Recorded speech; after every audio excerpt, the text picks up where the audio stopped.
mind. Say we have to analyze it. Me, I go tell you little something about white history. Say how they condemn us throughout slavery. They say we were black and very ugly. I lie them, I telling, I feed them history. Cause black is beautiful, the whole of them agree. They come out of the mountains and mix up with it. Here we go, my friends, in the black and white history. Yeah, it's black, black, black. It's white, white, white. But let me tell the story. Yes, it's black, black, it's white, white, but let me tell the story. May I will tell you little truth about the black histories. The people who can hear and those who can see. We're the first to come up with anatomy. To analyze the truth about we body. We're the first to come up with biology. To analyze the lies in the society. We're the first to come up with Egyptology. To construct the pyramids that you see. We're the first to come up with psychology. To analyze the minds in the vicinity. We're the first to come up with musicology. To put the rhythm on your soul and make it rock steady. Correction, my friends, with the black and white history. Yeah, it's black, black, black, it's white, white, white. But let me tell the story. Yes, it's black, black, black, it's white, white, white. But let me tell the story. Black and white story in my mind. Oh yeah. Say we have to analyze it. Black and white story in my mind. In my mind. In my mind. We hey, we hey. Black and white story in my mind. Oh yeah. Say we have to analyze it. May I go tell you little something about white history. Say all they condemn us throughout slavery. They say we were black and very ugly. I lie them, I tell enough of them history. Cause black is beautiful, the whole of them agree. They come out of the mountains and mix up the sea. Here we go, my friends, in the black and white history. Yeah, it's black, black, black, it's white, white, white. But let me tell the story. Yes, it's black, black, it's white, white. But let me tell the story. May I go tell you little truth about the black history. So the people who can hear and those who can see. We're the first to come up with anatomy. To analyze the truth about the way body. We're the first to come up with biology. To analyze the life in our society. We're the first to come up with Egyptology. To construct the pyramids that you see. We're the first to come up with psychology. To analyze the minds in the vicinity. We're the first to come up with musicology. To put the rhythm on your soul and make it rock steady. Correction, my friends, in the black and white history. Yeah, it's black, black, black, it's white, white, but let me tell the story. Yes, it's black, black, black, it's white, white, white, but let me tell the story. Black and white story in my mind. Oh yeah, say we have to analyze. Yes, yes, yes, yes, yes, yes, yes, yes, yes, yes, yes, yes, yes, to my peoples in the building. What's up, family? How you feeling? How you feeling? Your brother King Simon is in the mother flipping building today. How y'all doing? How y'all doing today? How y'all doing this wonderful evening? You know we're going to bring the energy tonight. Tonight is the night we talk about mushrooms. Tonight is the night we talk about plant medicine. Tonight is the night we talk about shrooms and a little bit of marijuana. Of course, we're going to talk about a little marijuana. So we're going to have a good time today. Those who ever experienced this stuff, we got one of our ghetto shamans, our urban medicine men tonight. We got Brother DULI in the building. Give him a round of applause. We got him coming in. Yeah.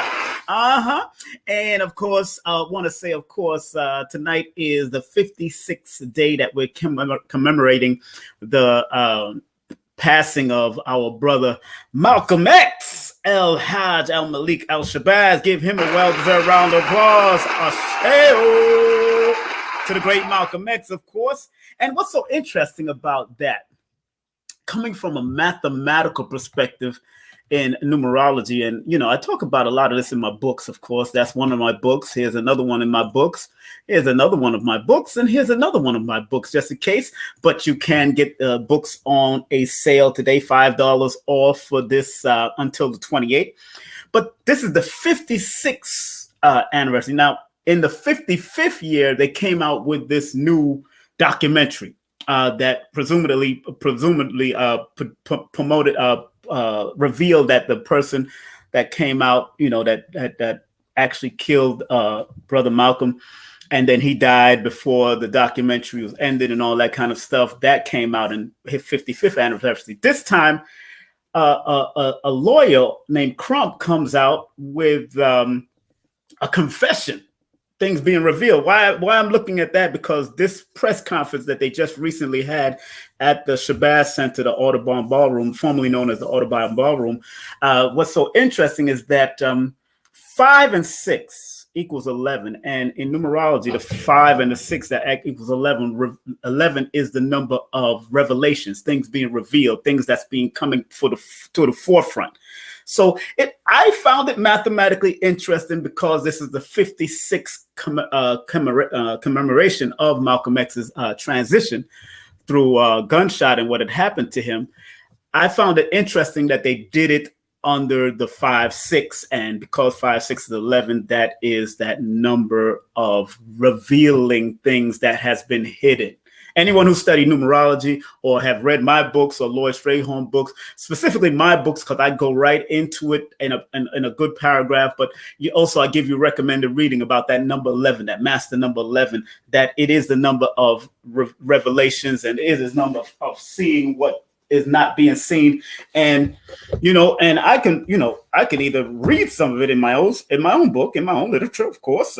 If you go to Numerovation for mental stability, and you go to a particular, because these books are like reference books, just want to let everybody know before I put my face on it, before I put my face on what's going on. Yes, and I said in my book that it says the number 11, the symbol of new beginnings and the ability of master to be the master of wisdom and efficiency required during the past cycle of 1 to 10. According to specific studies, the number 11 is a master number, also considered a doorway to spiritual and the physical world.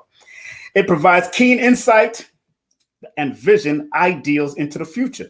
The number 11 person are known as creative visionaries, and they can be very spiritual, inspirational, and highly intuitive masters in this realm. The number 11 person is encouraged to be fully aware of his or her gut feelings because there is a natural GPS within us all. However, the master number 11 person must be guard against, especially relationships. On the other end of the spectrum, the number 11 person is prone to treachery, deception, and others, and from others, and can be the master of deceptions with a tendency to lie for no reason. They can be bad-tempered and oversensitive if they allow the lower vibration of the number to take over. The number 11 is one of the systems of tarot, and it's called the strength. And then another system is called justice. When we allow ourselves to see holistic levels, both are correct. Both should be applied when necessary. In other words, in order for strength to be maintained, there must be an equilibrium of justice served. Now, this is what the 11 mean, that justice is being served. And in the inner works of the master number 11, it is to find and use the intuitive power to create, inspire, and guide humanity into the light of love, compassion, and healing. That is one of the aspects that I break down about the number 11. And like I said, because we are in the 56th year of the Malcolm X transition, and 11 5 plus 6 equals the 11. Remember, like I just said, it is about the justice being served. There's an equilibrium of those two of what's going on. But like I said, it's a number of revelations, things being revealed to people. So, I see things in multiple levels, and I don't limit myself when it comes to the interpretations of the numbers, because the interpretations of the numbers are working behind the scenes, are here to give guidance also. Here to give guidance, it's here to reveal certain things. So I found it very ironic that it would come out in the 56th year about this confession that this Black agent that worked with the NYPD on Malcolm X. I found it very strange that it would come out now and not come out years before, because of, obviously for some other reasons, but the man had passed on due to cancer, I heard.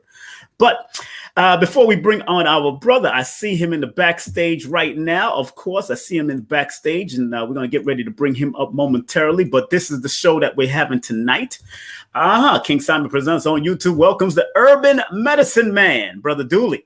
And of course, the topic is using plants and sacred fungi to heal the hood. We got some special guests coming through. Let me bring myself on aboard and show y'all who I am and what I'm working with today. Let me give myself a round of applause. Let me stop playing. Got to give myself a round of applause. Yeah.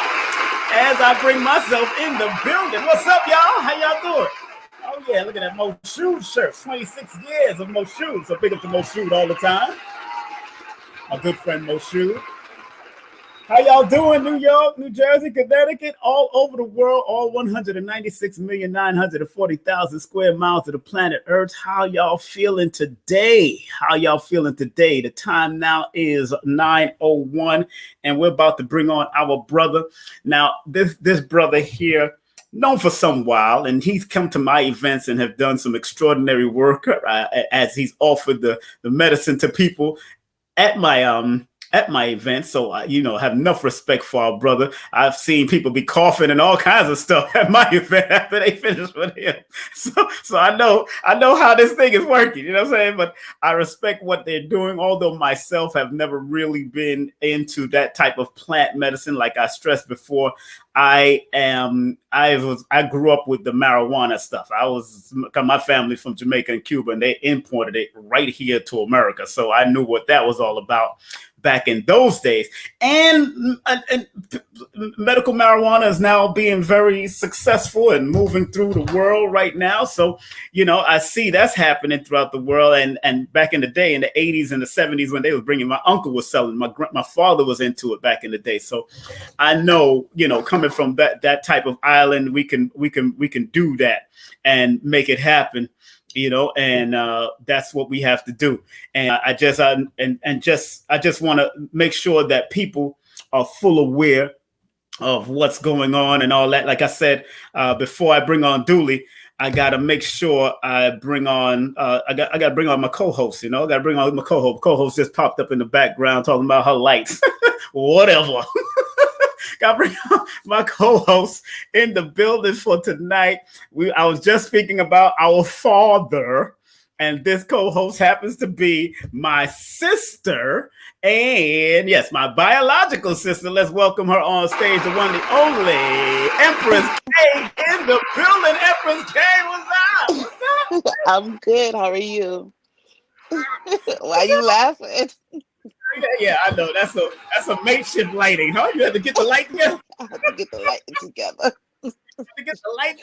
So my laptop's not working, so I have to go ahead and get the little using my phone right now. So it's like, okay, you have to get the little phone thing going on. Okay, what's up, sis? How you doing, man? I'm good, bro. How are you? I love you. Love you too. I've had my sister on this show before, but but it's been a while. But I had to bring her on tonight as a special guest, and I also got one more special guest after her, with her while she's here. She's going to be helping us to co-host tonight. And how's the family out there in New York City? How's everything going on out there? We're good, but I hate the snow. I hate the snow. You see where I'm at, right? I'm playing. I'm in Florida. That's a whole other planet. A whole other plan. So this is our co-host for the evening, of course. Empress K, of course, that's what she calls herself. K-A-Y. But of course, her email, the contact, the PayPal also is knrisden@gmail.com. And to spread love, it's Cash App. That's $ Katana Risden. Yeah, so give her a round of applause. She's here. All right, she made it. I made it. Before we bring on brother Dooley, Dooley's in the background. I got you, Dooley. Don't worry. I see everything that's going on back there. You disappeared. You way in the back. You're doing your thing. I got it. We also have a special guest that was a good friend of his that's coming in. Sister Sabrina will be coming in momentarily. I'll make sure we big up. Yeah. You remember her, right? You remember her? Yes. I love her. Yeah, because she comes from that. Because she's been into it. She's done it. She's an urban farmer and herbalist. So we're bringing her in. But I know you. I was telling them that I grew up under the marijuana treatment because, of course, our father, our uncle. Our Uncle Curly, may he rest in peace, were handlers of marijuana back in the day. Right. And matter of fact, they used to have it in the house when I was younger. When I was just a child, he was watching it. I remember my mother and my uncle had a big argument over that one time too. That's going to be in my autobiography. To the point that it was very infuriating because my mother wasn't into that. She come up from a family in that side of Jamaica that wasn't into that madness, and she flushed the marijuana down the toilet. She just wasn't into that because my mother's nervous about cops. She never liked police. She didn't want police running up in the house. So I understand her because I can see up to this day how she is around police officers because we grew up. Right. Her uncle was a police officer in Jamaica, so was right over GP. Those who know Jamaica, General Penitentiary in Spanish Town. My Uncle Campbell was Uncle Sidonia Campbell was over that. So she grew up in his house, had to take care of that house and all that. So she grew up kind of nervous of police because of the stuff that he used to bring in and stuff that used to happen. So I totally get it. But like I said, our pops had it. He used it. Uncle Curly definitely had it. I seen him roll it in front of me all the time. Yes.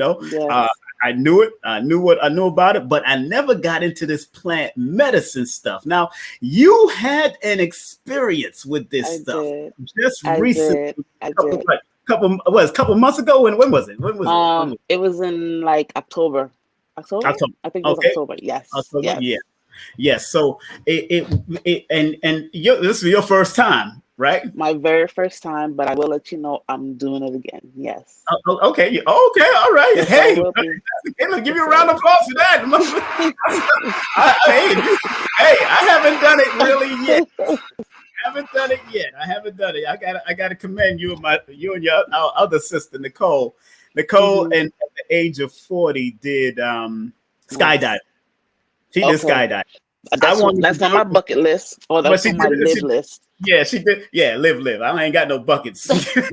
Nicole did skydiving and filmed it all the way down, brought it to the house, and started playing it while we was at this celebration. And I wanted to do that. I'm glad my sister did that. And you're my other sister here that did this shroom thing, and I never did it. And y'all just stepping out ahead of me to do these things. I said, I'm the oldest out of all my siblings I'm here. ready. Like next time I'm going, or we doing it, come with me. Like let's. I don't know about that because let me tell you, before we bring on Dooley, I see Dooley in the back. Don't go away, don't go away, Dooley. Really, don't go away yet. You turned off your camera.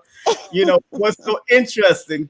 A friend of mine had me try some micro dose of shrooms recently, and she gave it to me before my birthday. Big up to her and the whole crew here. But I chopped up just a teeny bit and put it in a little liquid. You're scared. Just a little. No, because I didn't want to go there. But it did not have. It affected me differently because it's probably my first time. I'm not used to that. And I went straight to sleep. But I started having dreams and all kinds of stuff. But I went straight to sleep, and I dreamt about the boxer, this fine ass boxer named Carisha Shields. The one who wins all those goals. She's a young one who was going up against trying to get Layla Ali in the ring. But her and I linked up in the dream world. I shook her hands. Her hands was real soft and tender. We shook hands. She smiled. I said, you're such a beautiful sister to be all in this fighting thing like this. You know what I'm saying? But she's going into MMA next. So big up to her. She's a Pisces. So big up to her. I know she's going to doing her thing. So if Carissa, if your beautiful self is watching this, hey, I'm giving you a round of applause. I met you in the spiritual realm. I met you in the dream realm, and you was very respectful. I was very respectful of you because I didn't know if you were gonna whoop my ass in the dream or not. So I just kept it moving. You know, I train. I don't train as hard as she trains. You know, she's going into MMA. So it is what it is. So, you know, but your experience with this, how was your first experience? I mean, from begin, just brief over it before. Again, we'll get into a full one about that one day. But how was it? How was your experience? I didn't know what to expect, although I expected a lot. You know, you're not really supposed to go in there with expectation, which is what was told to me. So certain parts I didn't kind of get to like be open to. But my first night was crazy. I've never had. You know, like you said, you wanted to get into details a little bit later, but it was good for me. I was like, okay, I'm not scared, you know, that type of thing. So we'll talk about it though, but I'm going to do it again. Like, I'm going to do it again. You know, and that's interesting that you would want to do it again, especially based on your numbers, because usually people born under the number 8 or the 17th or the 26th of the month is willing to explore both sides of their nature, the dark side and the light side. And that's interesting to me because that's like a case study for me. So when I start hearing this, you know, I know other people born on the 17th or the 8th or the 26th. They have gone through the brothers and sisters that I know in Georgia that are born on the 17th or 8th of the month usually can tend to go towards those things because, like I said, 8 is one of those numbers that need to reveal. Need to see the other side for some reason. Something about that other side has to be seen when people are born under that 8 energy. But we're going to get into that. But I want to bring on our guest for tonight before we get into that. Ask him any questions you want because we're gonna bring our brother on, and obviously he must have been very respectful to you as my sister. So I'm glad, happy that she was there. So let's bring on without well-deserved round of applause our brother right now. His name is Brother DULI, the medicine man. What up, family? Peace, brother. Hey. How you doing, man? Happy belated birthday. Happy belated birthday, sir. Happy belated birthday. Born day. You froze. You froze a little there. You froze. Hold on. Let me take you off and then bring you back in. Hold on. Let me take you off and bring you back. Hold on. Maybe that's the problem. Let me see you. All right, there you are. Okay. Can you hear me? Yes, sir. Yes, sir. Yes, sir. All right. Good to see y'all, man. Round of applause. My brother DULI in the building. All right. Happy belated, man. Yesterday was your Earth storm, brother. How you doing? Yo, man, I haven't slept for like 2 days, man. Yesterday, I started my day with like doing 4 healings in the morning, Bufo, and that's toad medicine. And the night before, I was astro traveling the whole night with the mushrooms, man. So it was beautiful, man. Yes, learned a lot last night. Yeah. Wow. Congratulations, man. I'm glad you had a good time. I just want to make sure everybody got that. You see the contact right there, Brother DULI. You can contact him via email, and his PayPal is lovemother33@gmail, and his Cash App is $Charmin23. So spread love. Word. Show him some love, man. Spread love. Now, brother DULI, you know, my sister, she was one of my sisters here, the first to do it, and she said she enjoyed it, and obviously, if she's willing to do it again, wow. Something's in the background. I hear some type of a feedback in the background. Y'all all right over there? Who got the feedback? I gotta check. Make sure. Hold on. Let me check who got the feedback. All right. Yes, you, DULI. DULI, you got a feedback going on. You all right over there? Yeah, I'm good. Does anybody else in the house got something on? All right. Okay. No problem. Let's keep it moving. It's all right. It's not that deep. But obviously, my sister enjoyed it. This was her first time. I encouraged her to do it. And she asked me, and she thought I was going to make it. I couldn't make it. I made it outside of New York before it got cold. So, Brother DULI, first of all, tell the audience, who is Brother DULI, man? Who is Brother DULI? Oh, man. It's a lot to me. I wear many hats, man. It's all right. Let's start off with one of the hats. All right. Well, I first come from a family. I'm from the Boston area, man. You know, I'm from born and raised in Roxbury. That's an inner city in the Boston area. Home place of Bobby Brown, New Edition, and all that. You know what I mean? And yeah, I grew up in a family of healers, man, and artists. So my foundation, my first teachers were my father and my mother. My dad was into metaphysics since day one. So I grew up with him, you know, in the 80s, early 80s was doing Tai Chi, Qigong, teaching me about herbalism, Ayurvedic medicine, all kind of stuff, you know. And my mom's, she was a mystic, you know. She was deep on her own science.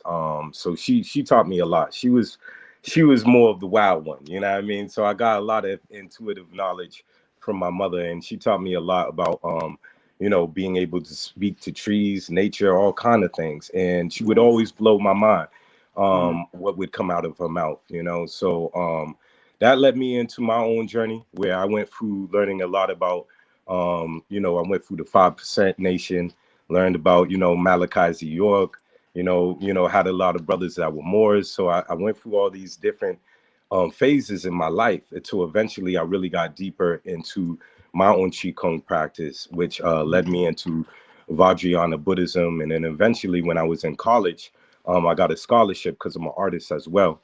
Right. I got introduced to the mushroom. And and that's when everything changed, you know what I mean? That's when all the prior other schools that I was into and learning, everything just made sense after that. And my journey, was a long time. After I took a mushroom from that experience in college, it was years because I just, I lived in the hood. I didn't know people, a lot of Black folk weren't dealing with psychedelics like that. You know what I mean? So I was like, where can I get a mushroom? Or, I want to experience this again. You know what I mean? And it was years later, I think maybe almost 10 years later or so, where I started really attracting a lot of these psychedelics, a lot of these teaching plants and fungi and stuff. And all of a sudden I'm meeting shamans from Peru, and I'm shamans from, medicine men and women from Brazil and all kinds of stuff. And that led me learning about ayahuasca, sitting with ayahuasca, sitting with San Pedro, having experience sitting with Iboga. That led me even to go into Costa Rica and eventually learning how to administer combo, which is frog medicine. It's like the ancient vaccination of the jungle. So it's been leading me on this path, been leading me different places, man. And the more I'm doing this work, I'm learning more about myself. I'm doing my own personal healing. And I've seen even a lot of past life stuff with myself. So I've been seeing like memory coming back to me, like, oh man, where's this coming from? So a lot of that stuff comes out during ceremonies. So it's a blessing for me to witness people's healing and just to see people like, man, it's amazing. We could definitely talk about that. Yeah. Right. Again, make sure you share and like this video, please. Make sure you share and like what's going on, because we have our brother DULI in the building. And I was introduced to you from brother Ankh Rise's son, of course. Yeah, brother. You got a bigger brother Ankh all the time, who's always been a proponent of plant medicine, all of that, in that region, especially in New York City. And what I've come to realize, because I've never really tried it myself, other than the little microdose that I tried recently, but it affects people differently. As I've seen and just experienced just recently this week, because before I got to you, I wanted to try at least something. And that microdose was very interesting because as the person that gave it to me said that she received energy, she received energy from it. I personally didn't get energy. It wanted me to go to the spiritual realm and get me some sleep. You know what I'm saying? It was just a different energy. So whatever I got. So take us down the road from the first time that you took it for yourself, and which one was it that you took for the first time in your life? Okay, we could go there. Let's go there. Well, first time, like I said, was in college. You know, I attended I'm a graduate of Northeastern University, and I was studying art and theater over there at the time. And it was my birthday. It was my born day that time. And I was a classmate of mine, a good friend of mine. She was into the mushrooms, you know. So she white, you know, European sister, you know, and she's, you know, I'm coming from the hood, you know. So just being at that university was just an interesting experience for me, because I was like, man, you know, where do I fit in here? You know what I mean? But I felt I eventually found my lane in. And what was interesting, she's like, yo, DULI, you wanna try this mushroom? And I was like, I don't know, man. You know, where I'm from, we don't deal with that. You know what I mean? We smoke a little weed, drink a little beer, whatever. That's about it. Exactly. Exactly. So I thought about it, and I was like, well, you know, it is natural. You know what I mean? You know, I do like, you know, mushrooms on my spaghetti and pizza and all that shit. So I was like, why not? You know what I mean? Let's give it a try. You know what I mean? I ate it, and man, it was interesting. First thing I learned is that, and for your viewers out there, that, you know, this is sacred medicine. So I don't encourage people to do these things in environments that they're not familiar with, or in parties, environments, or anything. And that's where the kind of environment I was in we was having a party. You know what I mean? So all I know is the first thing I noticed, one of my good homeboys, man, brother Ant, he was looking at this painting, and he was like just zoning out. He was just, I look, because he took some too, so it was his first time too, right? So he's looking at this painting, and I'm like, man, my man looked like he's zoning out, man. Let me go over there and see how he doing, you know? So I go over there and see how Ant's doing, and he's like, don't look over there, DULI. I was like, yo, what are you talking about? He's like, that guy over there, you see him over there? I was like, yeah, this dude still, yeah, he don't got any eyes. I was like, oh shit. I was like, this dude's tripping, you know what I mean? So I was good the whole time after I ate it, but when he started with that crazy shit with this dude don't got no eyes, he started getting me like paranoid, right? So I'm like, man, maybe walk away from him, because you just messing up my high or whatever's going on here, you know? And I walked in the room, and what I noticed was I was seeing things happen before it happened. That was interesting, you know? In my mind's eye, I seen my homeboy Essay get up, walk over, say something to this person, come back, sit down. Like 5 seconds later, it actually happened. You know what I mean? So I'm like, bro, what the fuck was that? You know what I mean? So that started to trip me out a little. And then next thing I know, I had some Orisha beads, you know, on me that a good friend gave me. And these joints looked like they was moving by themselves. You know what I mean? I was like, what's going on here? You know what I mean? This is getting very you know. Long story short, you know, my homie that didn't take any, he was like, man, we need to leave, man, because this is, y'all look like y'all tripping or whatever. And at that point, I swear to God, I felt like a UFO was over the apartment over there. You know what I mean? So I was like, nah, I ain't going with nobody. You know what I mean? Like, listen, I'm ready for the mothership right now. You know what I mean? No. Hold on, DULI. Now, you just mentioned that mothership, and I grew up with Funkadelic. Oh, yeah.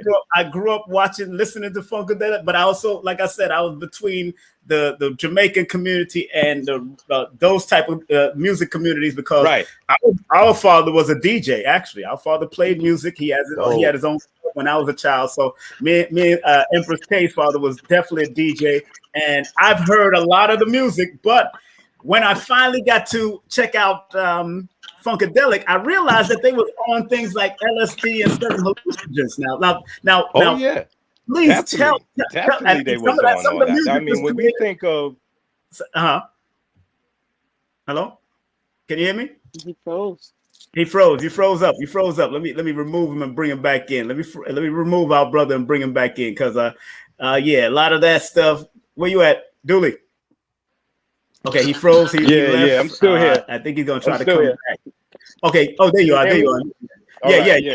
I can hear you. Okay. Yeah. When you think of P-Funk, for instance, when you think of George Clinton, like, there was black hippies. People don't understand that. You know what I mean? When we think of like hippies, we usually think of just a white phenomenal thing. But there was black hippies out there too. You know what I mean? So it's like my father, he went to Woodstock. My father was a musician. You know, he played the alto sax and the piano and all that. He was really a big influence on just listening to different type of music, my pops. So he's the one that really got me deep into even jazz, because my dad was deep into the jazz music. So he taught me about Sun Ra, who was like, you know, John Coltrane, all those, you know what I mean? And he was at Woodstock and he's seen Jimi Hendrix, another psychonaut, you know what I mean? Another black hippie, you know what I mean? So I feel we always was there, even though I feel in the 1960s, it didn't really blow up in the black community because it didn't get a chance to. You know, the FBI, CIA, they shut that down before it was able to get into the hood. It's like the late Baba Kalindi, my mentor, one of my teachers, he said, like, hey, if it got to the hood, to the black community, who knows what we would have seen on a mass scale. We're talking about maybe some X-Men coming out of the woodworks. You know what I mean? Exactly. Yeah. And you said you all right with that phone? You all right there? Yeah, brother? I'm just trying to plug this thing in. I got it. Yeah. Okay. Good. All right. Cool.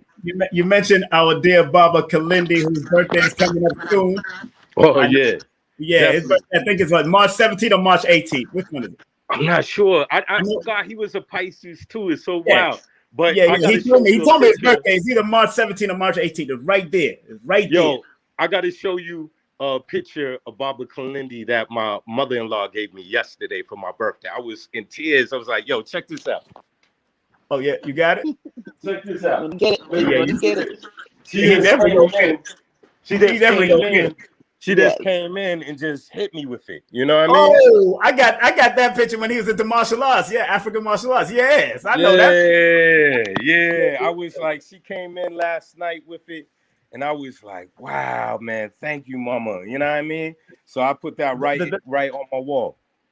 The first time I met him was in 1998 at the Wesley Snipes Masters of the Martial Arts. Wow! I was with Dr. Moses Powell, Professor Anthony Muhammad, and my crew and Sanukas, and they was friends. Everybody was friends, so we all took pictures of Master Ronald Duncan, all of them, and he did a demonstration. If you go on YouTube and look up Wesley Snipes Masters of Martial Arts 1998, you'll see me in there, but you'll see me in the audience sitting next to the great masters, and he's doing his demonstration. Master Kalindi. I was there. Years ago, man. That was a good day. And I brought him in back in February 19, 2012. I remember that day vividly because our Aunt Tiny, my father's sister, passed on that same day, and I had to leave him doing his mushroom lecture at the National Black Theater and ran where she was living in Harlem, ran over there to find out what happened and all that, then came back. I had Master what's the name? Shaka Zulu hold it down for me until I got back. But he was teaching on whole mushrooms and the whole thing. But yeah, that was at 2012. I had him, I brought him in, and then I linked up with him with brother KT. You know KT? Yeah, KT in the house. Yeah. Matter of fact, KT introduced this book to me. I got that book. That's a good book right there. Yeah, I told my sister to get this book before she got into it. Yeah, I told my sister. Now, hold on one second. We got your friend. We got our dear friend coming up. I see her in the background, and I want to make sure the sisters are represented.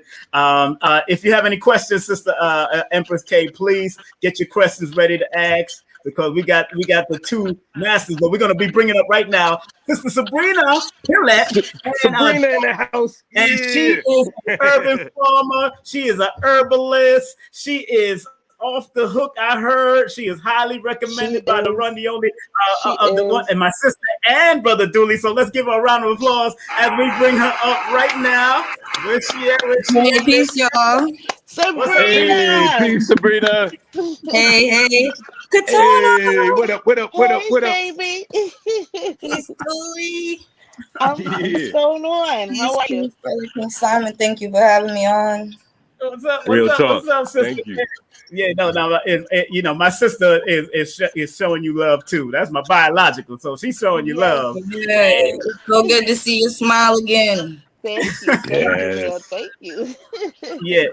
Well, you know, now what's so interesting? I was just, as we was talking. I know you was listening in the backstage. Now, tell people. You know, I understand you're an urban farmer and an herbalist, but tell more people about yourself, Sister Sabrina. Well, okay, I'm an urban farmer. I am an herbalist, an herbal enthusiast. I love working with plants all around. I grow local organic flowers. Mm-hmm. So I do a lot of spiritual work with flowers. I'm a Reiki practitioner, and I'm studying currently right now to be a psychedelic education and integration coach. Yes. Wow, you're doing a lot. Yes. Many hats. Now, I understand you're so shy. You didn't want to come on, huh? I see that. Yeah, you know, I like to stay a little mysterious. Stop playing. You know, it's always the very beautiful ones that are shy. Isn't that something? She is beautiful. Yeah, her spirit is so. Yes. So back at you, sis. Go ahead. So moving right along. Now, Empress K, I know you experienced it. If you have any questions for them that you, after your experience, what is the question that you would pose to any one of these? And we'll have both of them answer the questions from their both perspective, please. Any questions? Oh, Brother DULI, well, we already know, you already said about how you got into it and stuff like that. What other thing or what other plant medicine are you trying to get into, or if you've experienced it, all of them? Okay. Well,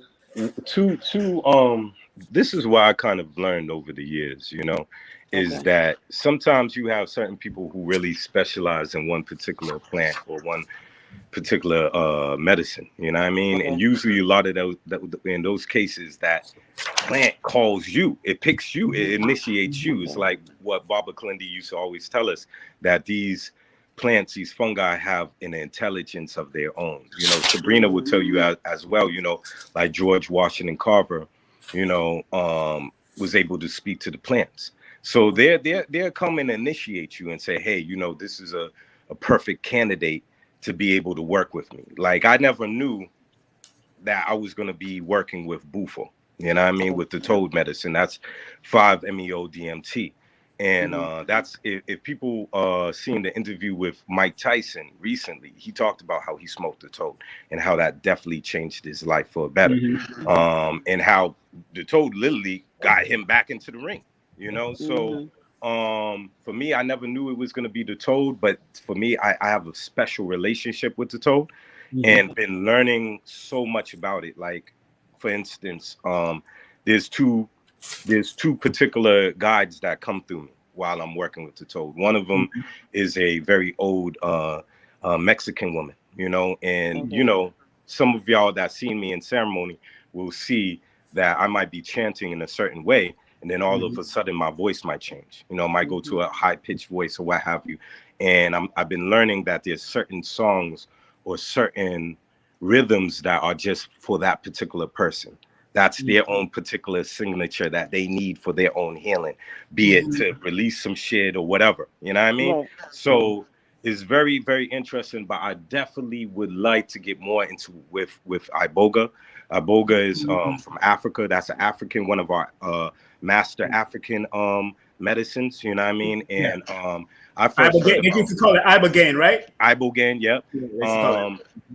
I first heard about Iboga when I read this book called by Graham Hancock called I forget the name of it. It'll come to me in a second. But I remember him talking about how it was used as a time travel plant. You know what I mean? The shrub.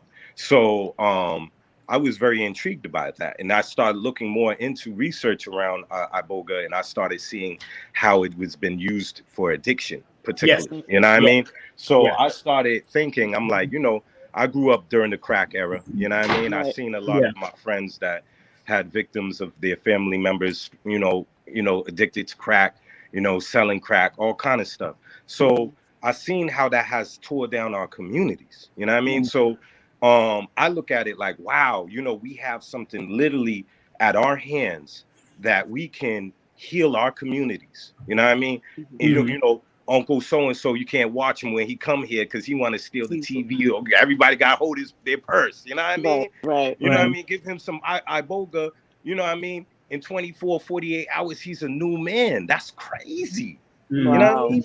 But it shows you the science of it is really deep, because it's really reprogramming your DNA on a deep level, you know. And really, when you're on these medicines, you start to see how you tap directly into your subconscious mind, where you're able to reprogram those programs that have been, you know, placed upon you for so many years, you know. So, and then we even talk about parallel dimensions as well, where we talk about, hey, in these journeys, you're brought back to literally brought back to that time when you was at that party and sniffed that line or shot up, and now you could replay that scenario.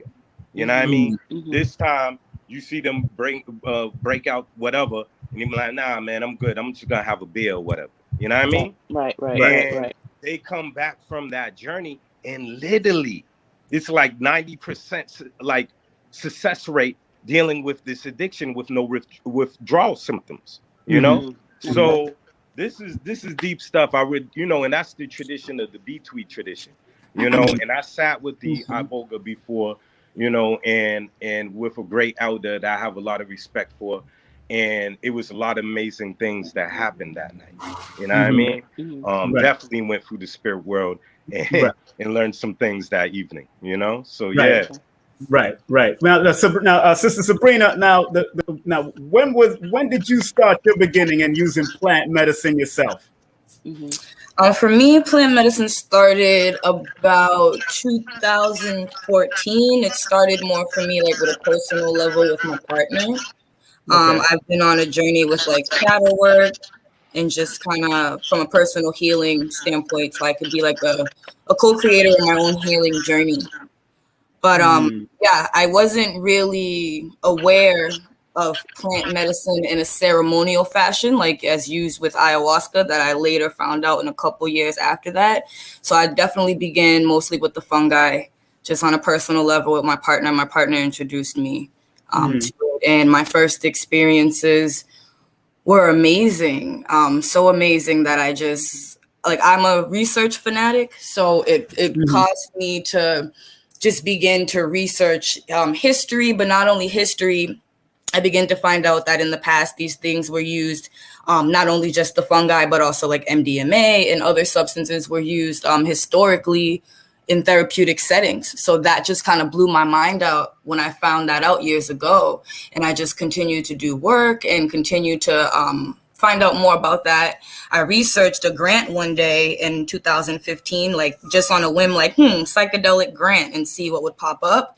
And come to find out, a grant that like kind of actually existed. And I found Cosmic Sister, which is an organization that I started working with. They awarded me a grant to go to Peru in 2018. And that's when I sat with ayahuasca for the first time.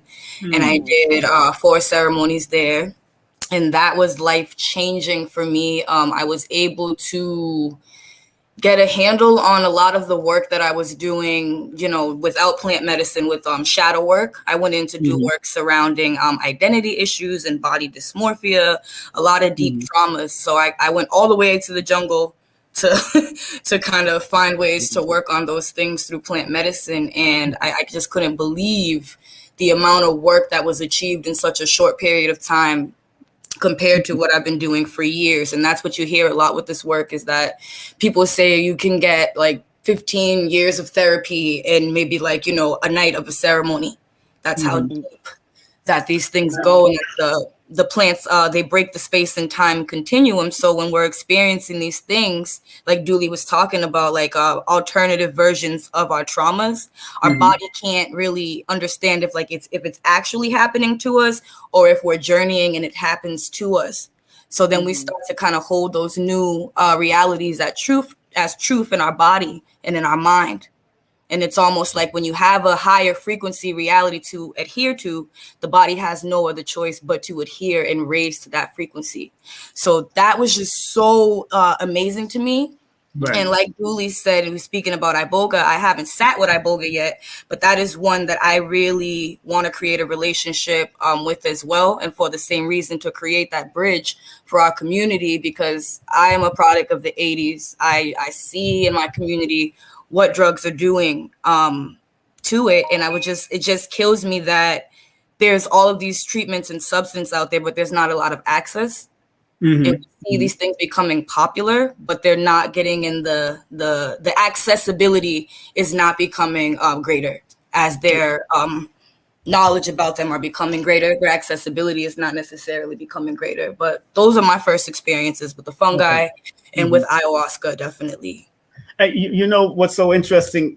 Going back to what DULI was saying in regards to ibogaine, I was working with a dear brother of mine who introduced it to me. I never used it, of course, but because it was really illegal in America, the ibogaine. You know, because of they knew it was good for addiction. So I used to do security around a Phoenix house where everybody was coming for meth to obviously try to overcome whatever addiction they was using meth.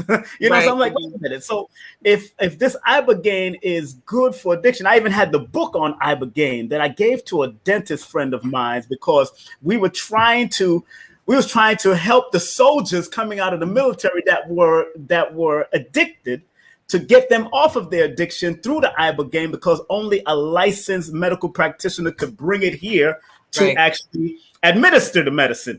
But the guy who was going to make the official announcement or the official go ahead for it in the military died all of a sudden. All of a sudden he dies. He dies.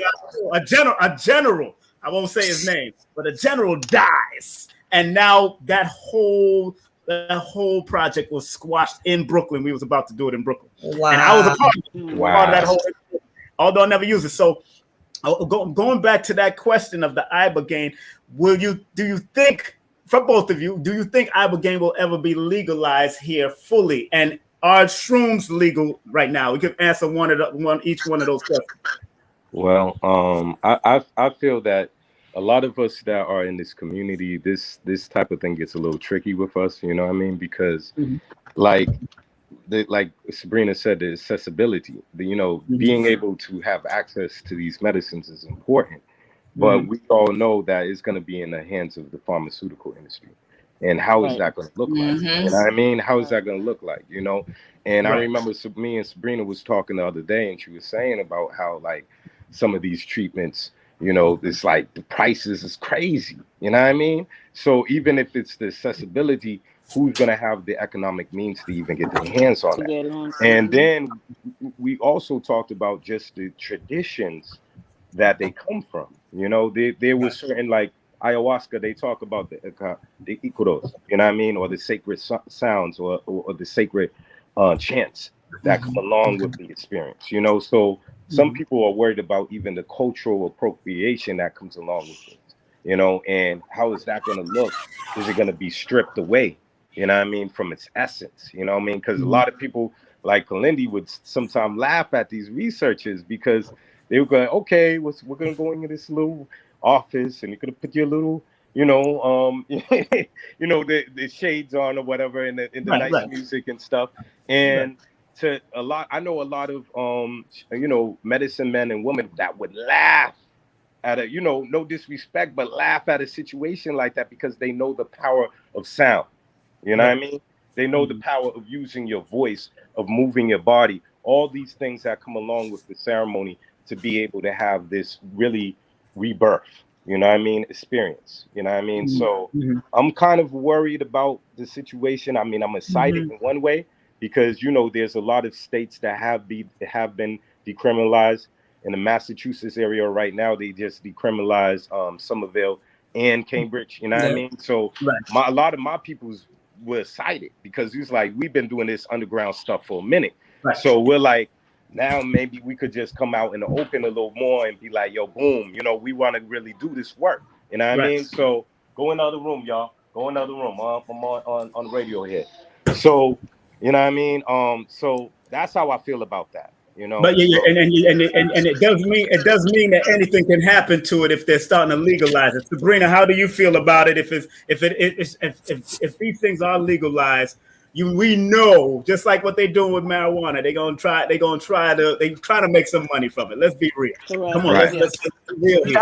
That's definitely my fears. Like DULI said, we were having those conversations because as I see now, just with decriminalization, then not only that, with it becoming more readily available through a therapeutic medical setting, it just is starting to make me afraid of the fear of lack of accessibility. When I hear the potential pricing, I'm like, you know, is Mass Health going to cover that? Like, that's the first thing that I thought about, you know what I mean? Because I'm like, the people that I know that I'm trying to create this bridge for, I know their means, I know their insurance, I know, you know what I mean? I know where I know where they're full and I know where they lack at.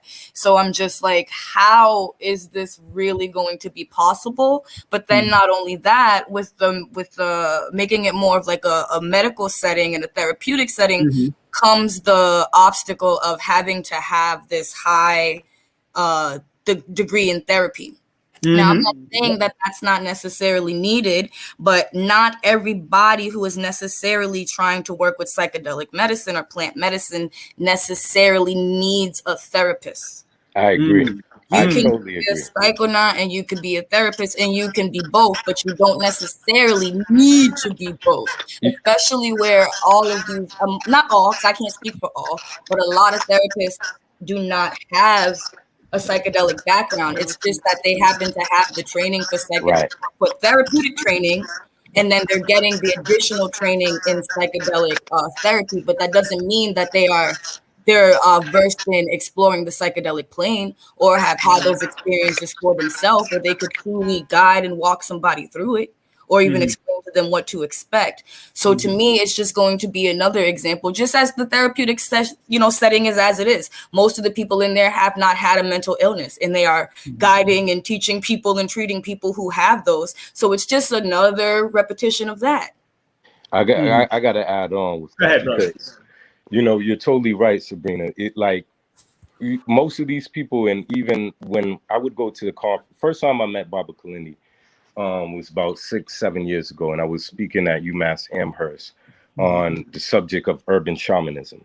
And Kalindi bigged up my talk, which meant a lot for me. You know what I mean? And I was like, one thing that I always remember the elder would say was like, he says, all of you, you know, like you doctors and researchers and stuff, none of you've gone in with the medicine.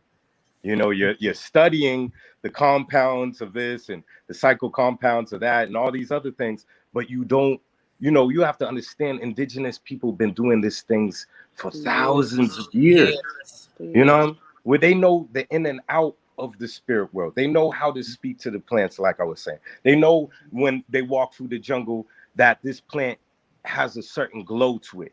So it's telling me to go over to it because this is going to be medicine. You know what I mean? We're talking about a whole science that these Westerners disregarded. Of course. You know? And now that they finally say, oh, wow, you shamans are actually right. You know? Right. I mean, to me, you ain't going to give me, it's like one of my brothers told me the other day. He said, yeah, because I'm looking into becoming a psychedelic therapist myself. I'm going to exercise the idea because I know some of our people need to see the so-called documents. So, oh, he's official. That's what South Africa used to say. Yes, they need cosmetic. One thing, when I went to Michigan recently, Ann Arbor, Michigan, they just decriminalized over there. I sat with 20-some people that weekend with the Bufo. And I remember one dude came to me, he said, listen, man, he said, I've been around the world, sat with all these different shamans in the jungle. And you've took me to some places that I can't even explain. Mm-hmm. And to me, that was humbling because I've never got any training along the lines of this is how you do the shaman work, or this is how this is something that's in my DNA. This is something that I've been carrying for lifetimes. And when I tell you, when I'm in that zone, I'm in that zone. You know what I mean? Of course. And there's just certain things that schooling cannot teach you. You know what I mean? There's certain things that will pass down from mouth to ear.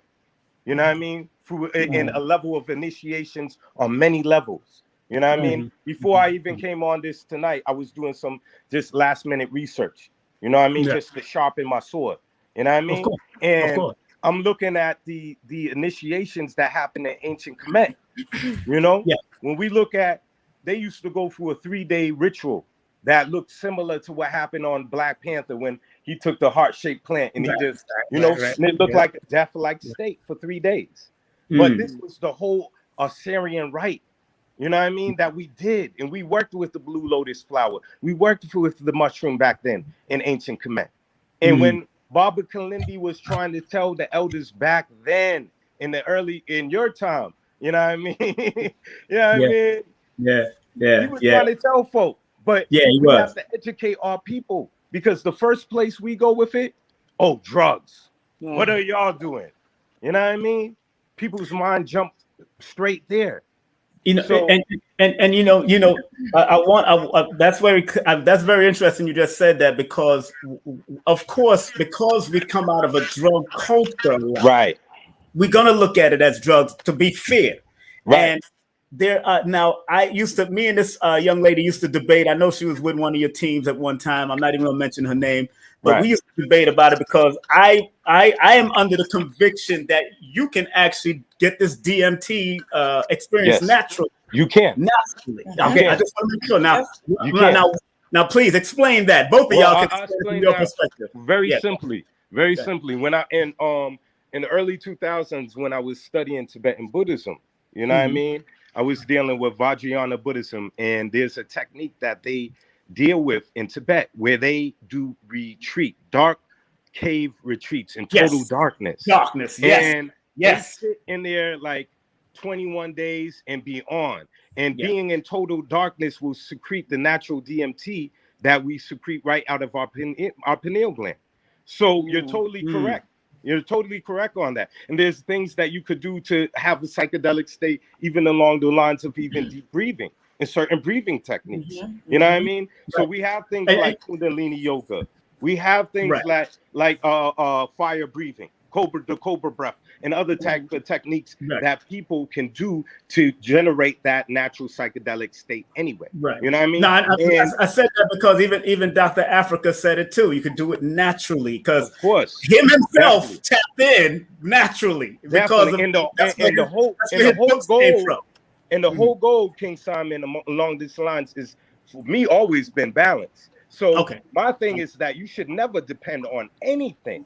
Because to me, that's dogma. You know what I mean? So the thing is that, like I tell a lot of my brothers and sisters, you should be able to take the essence of the plant or the fungi or whatever and be able to reactivate that particular experience. And I've had that before. You best believe I had experiences just like Bufo when I was doing Salat in the morning, man.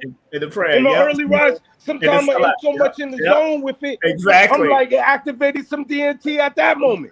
Exactly. Which scientists are starting to see that this is a reality, that we secrete this DMT while we sleep, while we're being born. Yes. We come into this world in a psychedelic state, you know, and we leave this world, this dimension, in a psychedelic state. Right. You know what I mean? Our brain is secreted with abundance of DMT, dimethyltryptamine, when we die. Right. You know what I mean? And when we're born. So what is that telling us?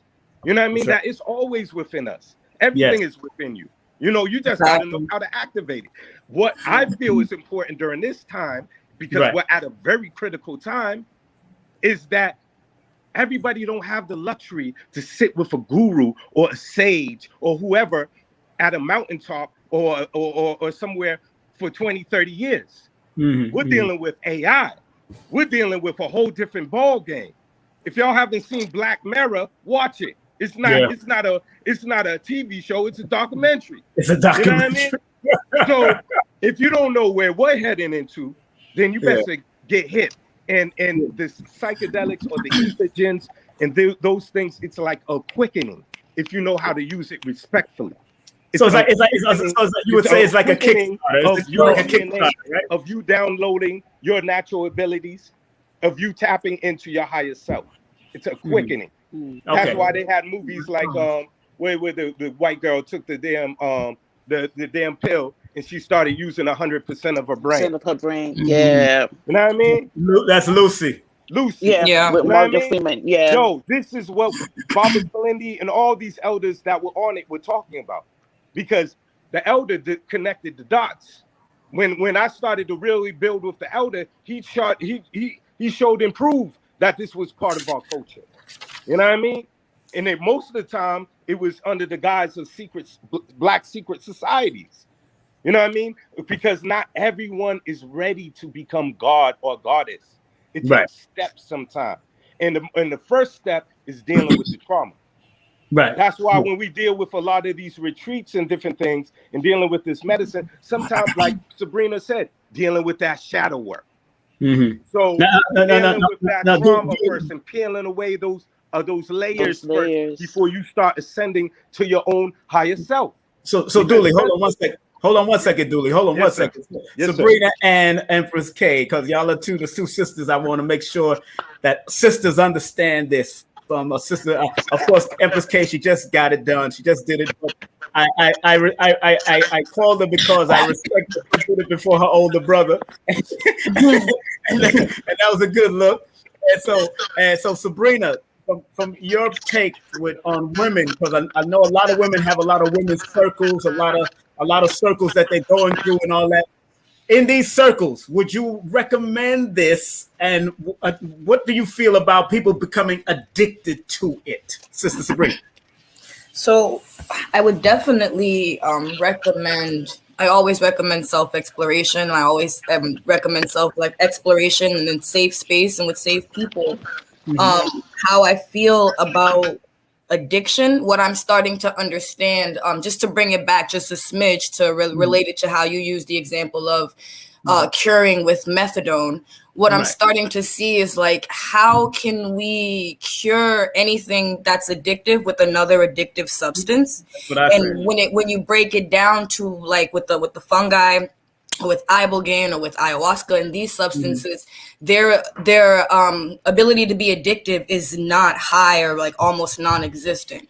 There's not many people that you're gonna see that's like, yeah, I just want to go to a party every day and do ayahuasca, because often, the side effects and different things that go with them, and then the setting that is required for it, I don't necessarily see things like that being risk for being addictive. But with anything, maybe with other realms of things, these are not really the plant medicines, but people are using MDMA. People are microdosing the fungi. I don't think that the fungi can necessarily become addictive, but anything can become a bridge if you're not willing to do the work. I guess I could put it like that, because for me, I mean, maybe addictive is the wrong word. Maybe abusive to it. Or just like a dependency more so, because to me, I feel like the goal with all of these, and just how you said as well, like someone told you that you can produce these things naturally, and that is definitely true. And I feel like the goal for me, at least for the use with these medicines, is to find my higher self, is to connect with my own inner personal power, so that when I'm not, journeying, I can live my life in the same way, with the same powers and attributes and things that I found while discovering myself through the journey. I can live my life in the same way without the substance daily through my life. So when we journey and we find ourselves and we find those hidden things or the answers, the goal is the integration. The goal is to bring it into your life. So like he said, there's breathing techniques, there's so many different things that you can use to produce these different experiences internally. I'm really big on shamanic dance, and we journey with a blindfold with no substance. And I produce a lot of crazy experiences with that for myself. But, and I feel like without plant medicine, I maybe wouldn't have even rediscovered my need for that movement, for that dance, and the healing ability that it gives me.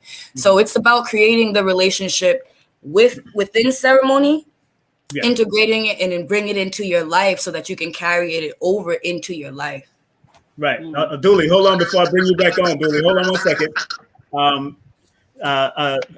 Empress K, since you're basically new to this and you experienced it with these beautiful people, and you're growing into this, what is compelling you to do it again? That's what I want to know. What is compelling my dear sister to do it again? Those people that are just tuning in, this is my biological sister that did it before me. So let me put her contact on below here. I think it's more of definitely my first night there, or my first night experiencing the shrooms. I've never done shrooms. I smoke weed. You know, I've done X. Wow. But there was, I did. Don't tell nobody. Don't tell that. Not tell your mother. Don't do that. But it was definitely the shrooms for me. Because let me go to the second night. We did the ayahuasca the second night, but I was so tired. I would sleep the whole entire time almost. Like I'll wake up and then go back to sleep.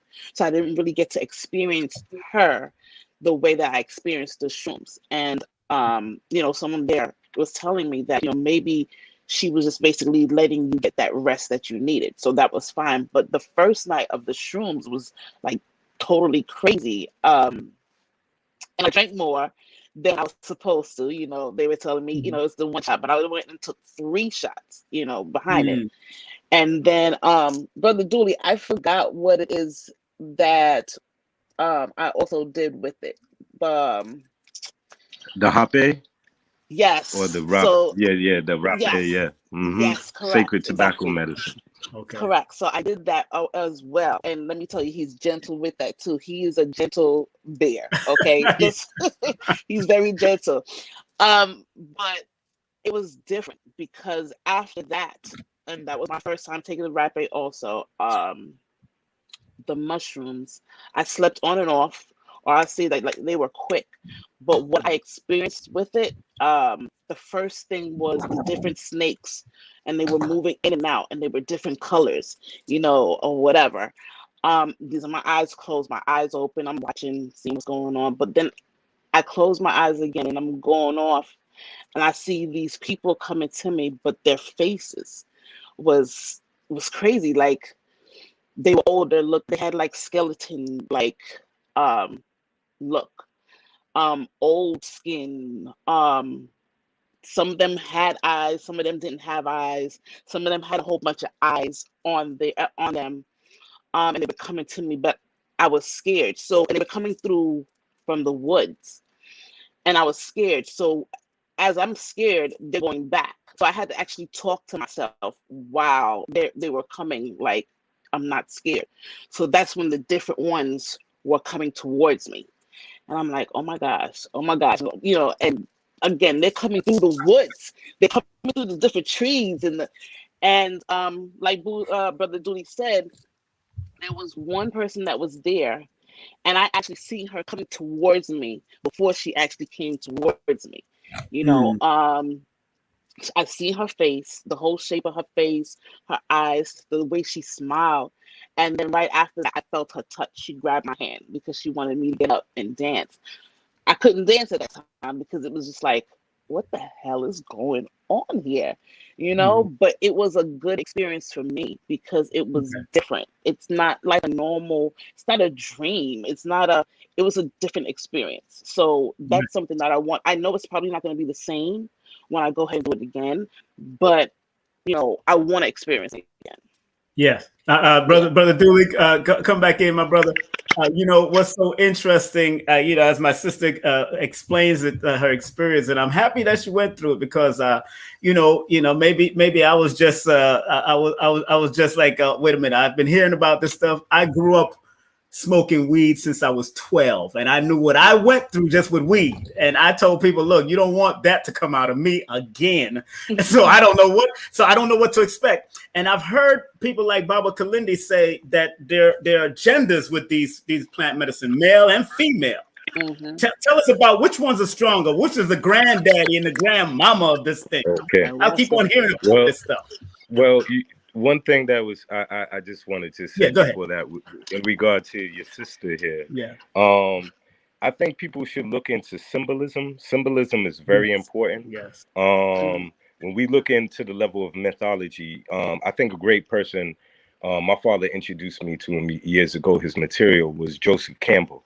It's a book called The Hero of a Thousand Faces.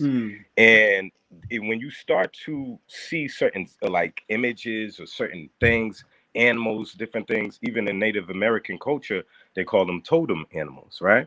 So you have to understand what the symbolism is. What is that trying? What is your subconscious trying to really speak to you? What is that inner conversation going on? Because like even Sabrina said, this is like you're dealing with you're becoming your own therapist. You know what I mean? So there's a lot of things that we look at, and it might even seem scary at first, but this is the whole process of looking at within, what's going on within. You know what I mean? I just wanted to add on that, especially with the things like snakes and stuff like that, because a lot of times those things could be as representation with the symbol of the snake as DNA, as Kundalini awakening, different things of that nature.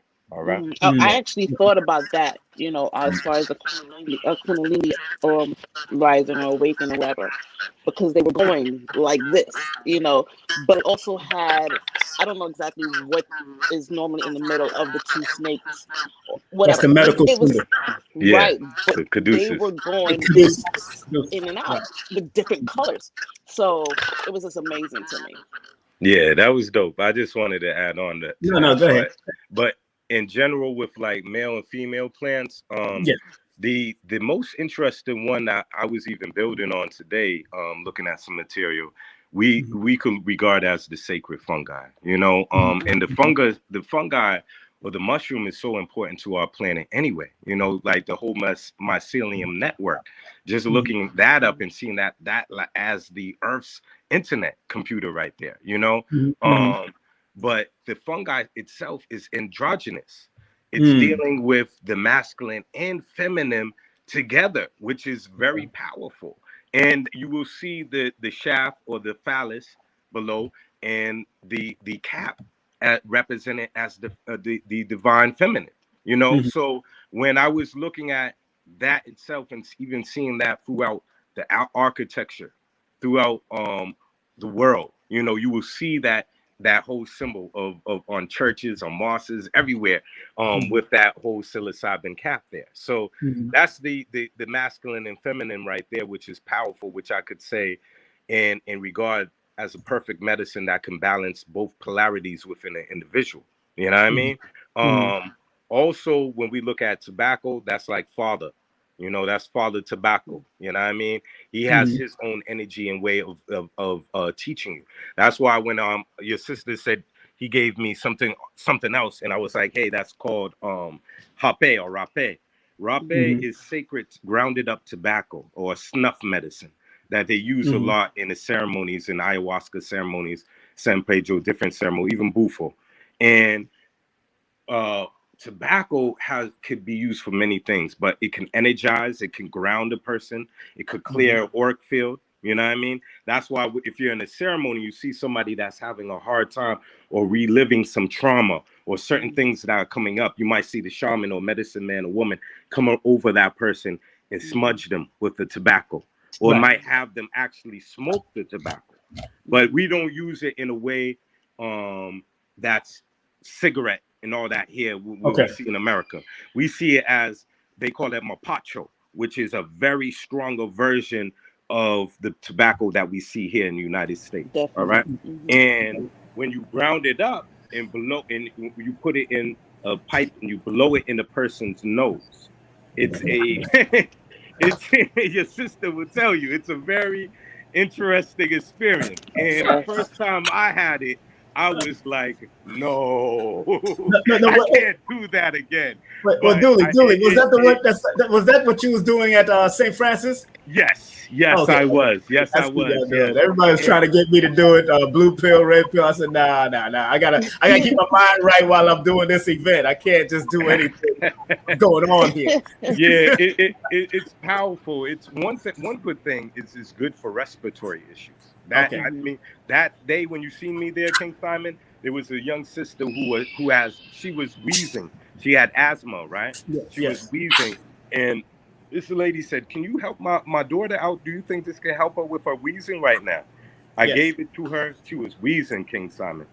Next thing I know, after I blew it out, she was getting all this mucus out, and she was like, "Oh wow, I could breathe normal again." It was amazing, you know. So when I look at things like the coronavirus right now and stuff like that, and people having this thing of not being able to breathe, and this whole respiratory thing, look into the hape, look into the rape. That could be something that could maybe turn that whole thing around for a person. You know what I mean? So yeah, it's very powerful for many things, to clear the aura, to ground a person. If a person feels like they're too out there, they could give them some hape and just bring them back down to earth. So it's real good medicine. Yeah. Somebody just spoke about the lion's mane. Can the lion's mane produce DMT also? No, lion's mane is just a regular medicinal mushroom that's very good. I heard it's very good for even cancer. But no, that's not. Brain. Yeah. Let's say that again, Sabrina. It's also good for brain health. Oh, okay. Because I saw people sometimes use it as food and all that too. I think they eat the lion's mane too. They use that. Yes. Yeah, I've seen that. I've seen it grow in somebody's house. They was cultivating it in their house. Yeah, they're easy to cultivate, and you can eat them. Yep. Okay, great. See, that's what I'm talking about. Now, people, those that are just tuning in, please share, like. We have Sister Sabrina Pillette Jones. I forgot to put the Jones behind there. Mrs. Jones now. I just got her maiden name, but I don't tell your husband I ain't disrespected. I'm sorry. Urban farmer and herbalist. If you want to contact her for more information via email, please hit her up at SABGardensstaff@gmail. You can find out a lot about, because she's also a florist and all that, as I was reading on her page. She also does a lot of that. But if you want to find out about urban gardeners, urban farming, and herbalists, contact this sister. That's the sister in the picture now. She's the one that don't want to show herself, so let's keep her in the picture. And of course, Brother DULI in the mother flipping building with us. We got to shout our Brother DULI out, because DULI, I know DULI before, but DULI's Brother DULI, you can contact him via email. That's PayPal, and it's a PayPal link also to Love Mother Earth 33@gmail.com, and you can show him some Cash App love at $Shaman23. So spread love to him. Of course, I didn't get your Cash App, Sister Sabrina, so forgive me. And I did get the email, but I didn't get your Cash App. Also, Empress K, please, if you want to contact her about her new experiences, hopefully she might join the team with DULI and Sabrina, and then she'll be a professional at this one day. So hit her up, email and PayPal. That's knrisden@gmail.com, and spread love through Cash App at $Katana Risden. And of course, you better spread love to me here, as it's scrolling on the bottom here. It's gonna scroll on the bottom for y'all. Y'all learn how to spread love. Y'all gotta spread love, through Cash App and PayPal, if this meant anything. Now, are y'all willing to get some questions from the audience, family? Y'all willing to get some questions from the audience? Yes or no? Y'all ready? Yeah, definitely. All right, let's see if everybody got any questions over here. Let me see who got the questions here. Tobacco has out. Let me see. Lion's Mane is good for memory, peace. What's God? Hold on. Let me see if they got any questions. Now, if y'all have questions, people, please put your questions in the chat. If you have any questions, please put your questions in the chat. Let me see. Let me scroll up a little bit to see if they had any questions. Look like y'all just exhaust them from all the questions, I guess. What is Brother DULI's IG? What is Brother DULI's IG? What is Sister Sabrina's IG? What is that? My joint is Third Mind Spirit. I gotta get more on there, and I just want to give a shout out to Sabrina's. She deals with urban hoodoo or magic as well, and I took her herbal class. Highly recommend. Oh wow! And also, I do online Reiki classes too. I do Kundalini Reiki, Shambhala Reiki, all kinds of different, Kemetic Reiki, different things. And I add in my own touch with my years of things that I learned with Qigong to add on with a level of healing to a whole nother level. So, yeah. Okay. What's your IG, Sister Sabrina? My IG is Sabrina's Garden. You'll find me on there with me and my flowers. But yep, Sabrina's Garden. Sabrina_garden. Oh, Sabrina_garden. Of course, K, Sister K, Empress K. What's your IG? Oh, New Journey, NUJURNEY 926. Yeah, boy, I love your change that whole thing up, my sister changed it up, So proud of her, So, hold on. So Sabrina, because I haven't got a chance to speak to Sabrina. What made you get into Reiki healing, baby? So I got into Reiki simply because I've always been fascinated by energy. Okay. It's something that I feel like I've always been aware of, even since I was a child. Like if I would hurt my toe, I was aware that I could breathe into my toe and shift the feeling. You know what I mean? So to me, energy is the foundation of everything. And with Reiki being one of the most well-known energy healing systems, I felt why not get into that? And then with DULI here being my friend and my Reiki master, it was easy to find a practitioner that I could relate to and that looked like me, because oftentimes, when you're going to find somebody that you want to study with, they don't often look like you. So the opportunity was definitely presented to me when I ran into DULI again, and I took it. And I went from level 1 and I went to 2, and then I did the masters. So nice. Yes. We have a question for in the audience. Brother DULI said, DULI, what are your thoughts on the Colombian university professor who advocates the use of heroin and other psychedelic synthetic drugs?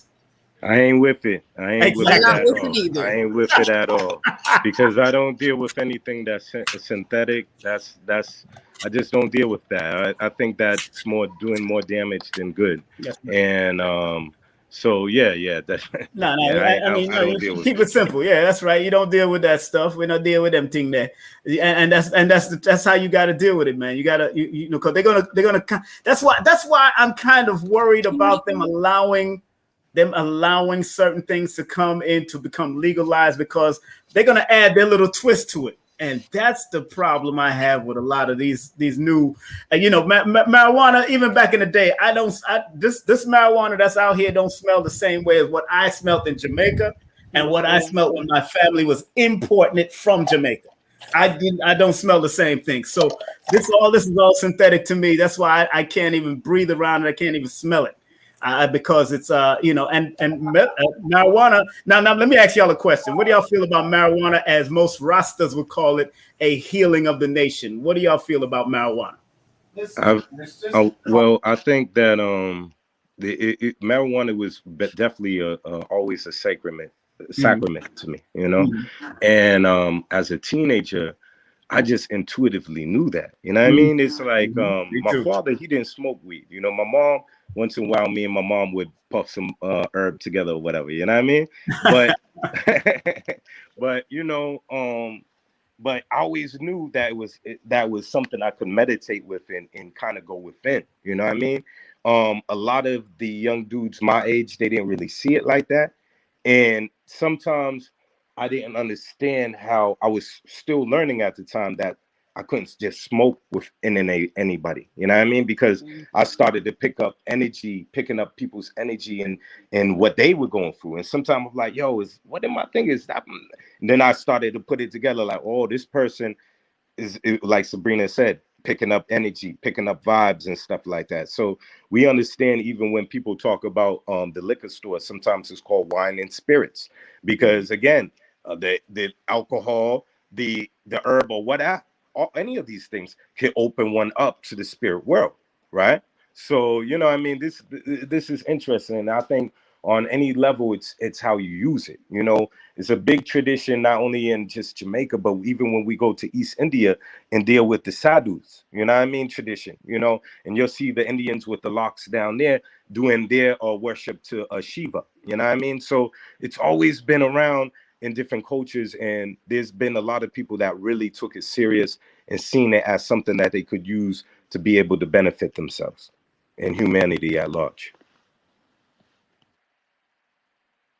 I would pretty much want to say just a little bit about cannabis. Like, to me, it depends on the relationship too that the person has with it. My introduction to cannabis when I was younger was definitely not a spiritual, you know, and I love cannabis, definitely. At one point in my life, I had to examine my relationship with cannabis. And then even when I went to the jungle, I got the grant to go into with ayahuasca, but then I received a grant to a cannabis grant to kind of examine my relationship with cannabis while under ayahuasca. So that was just really interesting for me. And I feel like, just like anything else, it's about intention. It's about the desire for the relationship that you have with it.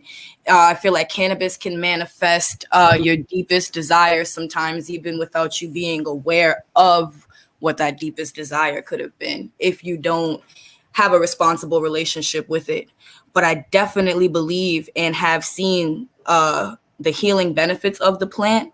And like DULI was saying, I've researched a little bit into over the past couple of years on how it's been traditionally used in ceremonial ways. You will find it buried in tombs and graves with different, from the Vikings to tombs in Kemet. So many different people of high esteem were buried with cannabis. So it definitely has some sort of spiritual powers and connotations with it. Okay. And somebody just asked my sister and brother, and other than DMT, what else helps the ego death or the shedding of fear in one's life? Anyone can answer. Well, for me, is the toad, you know, and for me, that's like a step further than DMT. Is 5-MeO DMT, and a lot of times that has like the ego shattering, you know, singularity type of experience. The first time I took Bufo, it was deep. I think it's definitely for those who are really ready, because like, and that's why I said before, sometimes if you haven't done the groundwork, if you haven't done that shadow work and stuff, it can be detrimental for someone's mental health, in my opinion. Because I've seen people literally, they just associate themselves with this human form, you know.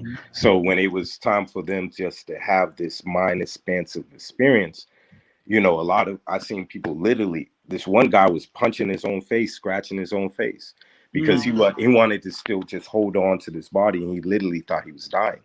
And I've seen other people go contort and go into this animal type of behavior. And to me, it's like they're fighting this frequency, because you go through these dimensions simultaneously, and you'll hear it. You'll be like, boom. And next thing you know, from my opinion, from the experiences that I've had, you could feel yourself. I could literally feel myself connected to every atom throughout the universe, you know? And it was similar to what Rakim might have said, you know, chilling in triple darkness, you know what I mean? Because that's the only thing that I could feel the way to describe it. I'm like in this place of darkness, but yet still able to see, and feeling like I'm still knowing I'm DULI, but still at the same time knowing that I'm God. And I know that some people could say that's blasphemy, but at that moment, it was nothing intellectual at all. That was something I'm like, oh my God. So this is what these masters talk about.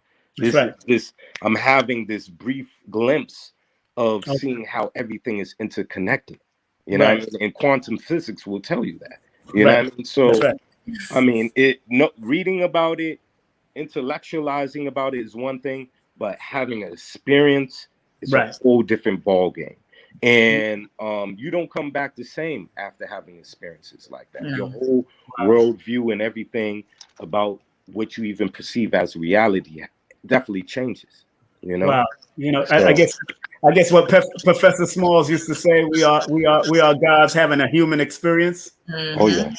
That's really deep. So My family, I want to thank first of all both of you. You have any more questions, Sister K, Empress K? Did you have any more questions for them?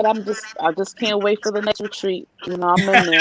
Matter of fact, when is the next retreat, Brother Dooley? What's the next retreat? We still working on that, brother. I'm gonna keep you updated. I'll let you know about the family and on that, because there's, again, we're dealing with certain states that deal with decriminalization, and we're approaching it from those levels to make sure everything is legally at a place where everyone feels they're comfortable and safe. So people can email you, right? People can email you. Email me, and then also understand too that it's important for us to exercise our indigenous rights. To be able to understand that there's definitely, as indigenous people, this is our culture. This is, and I stand firm on that, so to know that this is part of my culture. And like I said, a sacrament and a part of how I see my own way of looking at spirituality. You know what I mean? So like people said, who gives you the right, someone to give you a right to dictate how you deal with your consciousness, your own consciousness? You know what I mean? If you're not harming anyone or doing harm to another, who gives you a right to do that? Right. That's right. That's so right. It's beautiful. And thank you, King Simon. Again, you're welcome. Sabrina, you have any last words, my sister? No, I was just definitely agreeing with Dooley, and I just continue to encourage everybody to, take your own power into your hands, be your own healer, be your own shaman, be your own psychedelic explorer, safely and wisely, find community, integrate always, Yes. Good. Well, I want to. Can I say one thing on that too? For those who are new, those who are new to this, check into something called psychedelic sitters. That means that that's somebody that you can trust, that's going to sit by your side and to make sure that you're safe, that you're okay. And you know what I mean? So, and also know, like even King Simon said, you could start off small. Microdosing is amazing. And if once you start to look more into that, I know 2 individuals that were labeled bipolar and literally got off their medication through microdosing. So there's so many things that we can go, this conversation could go on for hours, because there's so many benefits on many different levels, from mind expansive God experience to healing thyself. So it's very beautiful. Well, once again, I want to thank both of you. I want to thank Brother Dooley and Sister Sabrina Pellet-Jones. Thank y'all very much for being a part. Give y'all a round of applause. You did a great job. And I want to make sure y'all support Brother Dooley. His information is right here. His Cash App is right here. And please support our Sister Sabrina. Her email is here. If you want to find out about urban farming and herbalism, give a connect. And y'all be safe, man. Y'all take care. Before I let my sister go, let me just let y'all go, and then we'll keep it moving. But thank y'all very much, all right, for coming on. Thank you. Peace, you guys. Thank you. Peace, Katana. Peace and love. Take care, sis. Take care. Have a good one. All right. Peace. Yeah, that was fun. How you feeling, girl? How you doing? You enjoyed it? I'm good. You enjoyed it? I did. Hey, like I said, you ready to sleep. I can't wait for the next one. I'm ready to go. Now I'm a little tired, but yeah, I'm okay. Yeah, they're building a whole new team, so you may need to talk to them about that team and joining that team. You know what I'm saying?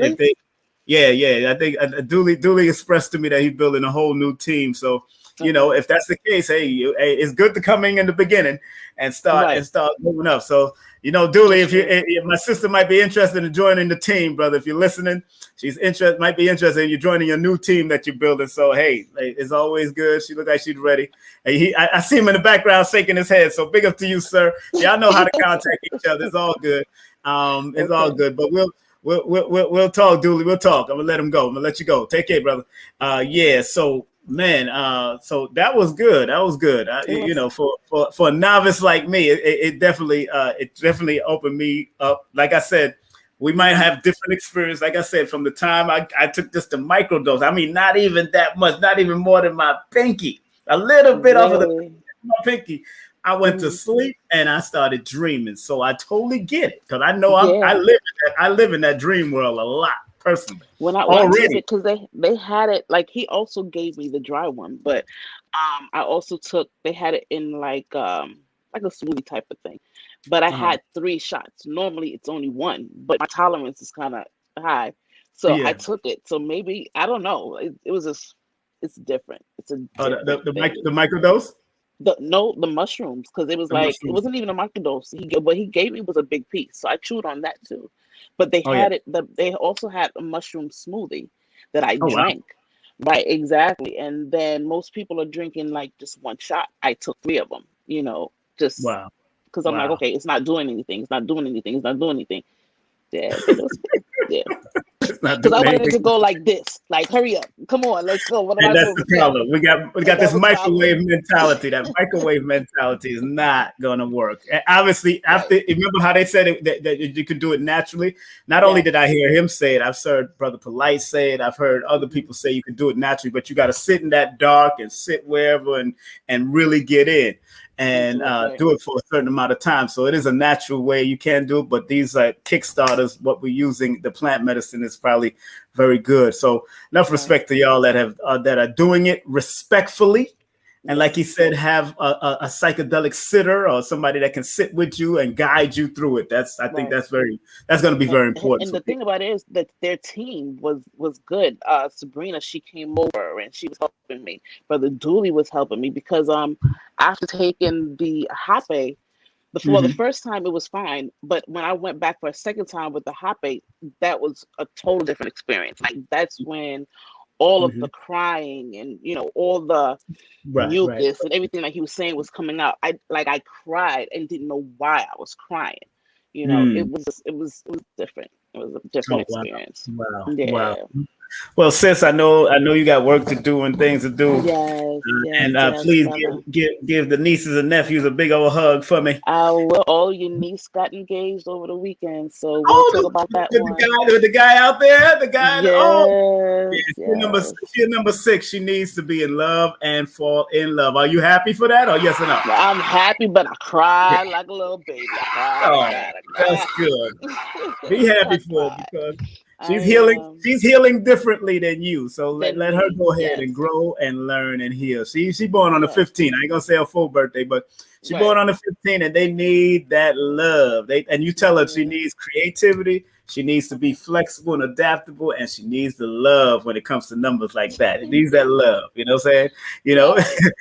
But congratulations. Tell her congratulations. I might hit her up on Facebook and tell her congratulations also. So did they show pictures? They took pictures of the whole... she just sent me a picture of her finger talking about she woke up on a fiance. I'm okay, Beyonce. Oh, you woke up? How you just woke up a fiance? She just woke up a fiance. That's a new type of woke. Yes. You just woke up a fiance. Really? How exactly? You better tell her. Send your mama one. Hello. Help me out. Okay? Help me out. Help me out, please. Don't worry. Hey, what it is, I was just talking to one of my friends. I said, maybe the single life is just to help us better ourselves because we've been through so much until that proper, well, not till that proper, but when that proper love frequency is connected and drawn to us, then it will happen. I gotta tell people, I've been fired 3 times, so I understand this. I ain't afraid to tell. I fired once. I'm still bad.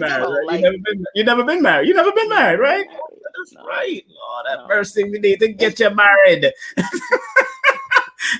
And tell Daddy he better be there. Right? Yeah, I just talked to him the other day. All right, well, I love you, sis. Love you too, baby. We'll talk and tell her congratulations just in case. All right? I will. Thanks. All right, be safe. All right, take care. Take care. All right, that was my sister there. Well, yeah, I got my biological sister doing her thing too. Yeah, that's my sister on my dad's side. She has a separate mother, but that's I always considered her mother a part of the family because I've known her mother for years since me a little pickaninny.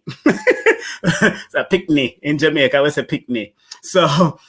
Big up to Empress K. And once again, we want to big up Brother DULI and, of course, Sister Sabrina. Let's give them a well-deserved round of applause. And Empress K, my sister, my biological sister, big them up. Thank them for coming on and sharing their wisdom. Let me shout out again. That's DULI's information. That's Brother DULI's information right there. That's Sister Sabrina's information is right here if you want to find out about urban farming.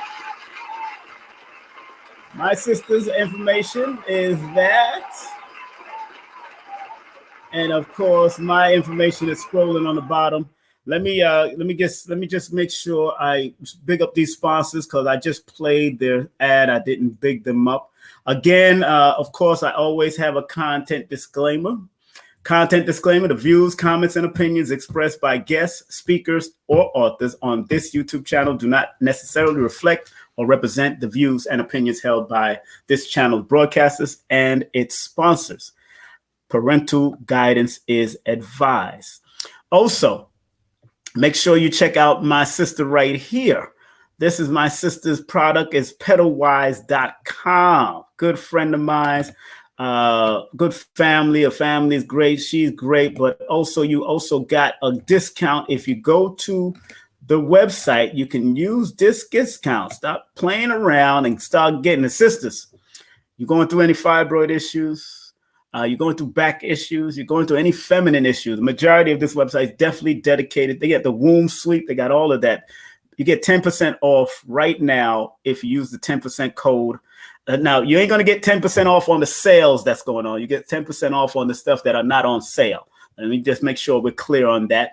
And the coupon code is King2021 at pedalwise.com.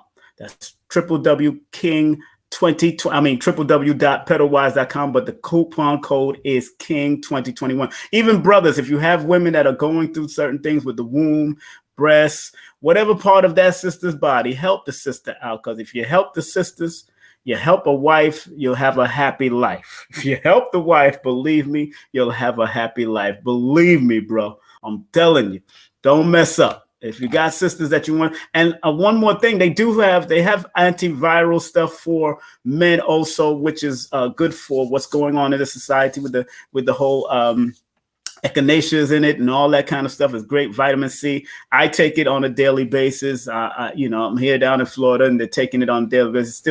Still keeping my health popping. You got to take care of your health wherever you are, and that's what it's. So big up to pedalwise.com. Also, again, go get that 10% discount and stop playing. You're saving some money. So I'm trying to help y'all save some money. So spread love, spread love to them, man. I'm trying to help y'all out to save some money. That's why I got a discount code. All right. Also, family, if you are looking to buy your own real estate, even in the Caribbean, even though this is now stretched forth in the Virgin Islands, I think the U.S. Virgin Islands, and into St. Lucia and all that.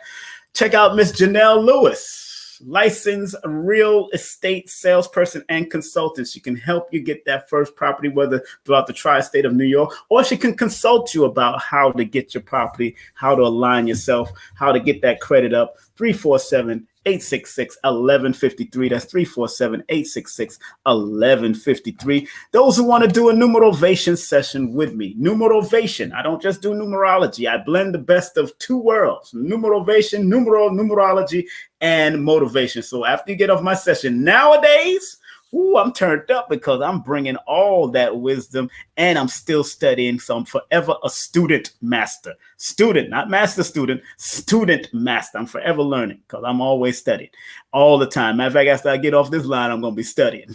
All right. Because I got another book to prepare for, an audio book next time. And I got some motivational, numerovational audio CDs or audio, digital audio things that I'm going to be putting out soon. I've been practicing and I can actually do it straight off the head when it's dealing with numbers and motivation. I realized I could do a whole hour straight off of my head, just talking about the numbers, and I start dropping the numbers. If you got the wisdom of the number one and know how to use the application of the number one, then the number one will help you to win in society. That's just off of my head right here and now as a numerovational audio book that I'm going to put out. So look out for that to come up in the next couple months, and you can download it and play it. It's going to be very reasonable. It'll be right on my website or on my link tree. We're going to be dropping that. And I got people that's going to help me out with the voiceovers and all that kind of stuff. Got my son who has a studio, but I got to get to him first. But if you want to do a Numerovation session, please text me your full name and date of birth to 347-496-1022. And if you live outside the United States, you could text me. You could advertise also, but you can use WhatsApp if you live outside the USA, if you live in the Caribbean, if you live in Canada, if you live in England, you got to use WhatsApp. All right. As we continue, let me break out the other people that are part of my sponsorship. Okay, look, my classes are coming up, but I'm not going to do my classes until I get back to New York, which I'll be in New York at the end of March into April. But you can still sign up. I ain't send out the communicates yet, but you can still email me at that email right there where it says for course info. Email me at thenumerovator@gmail. That's thenumerovator@gmail.com. All right, thenumerovator@gmail.com.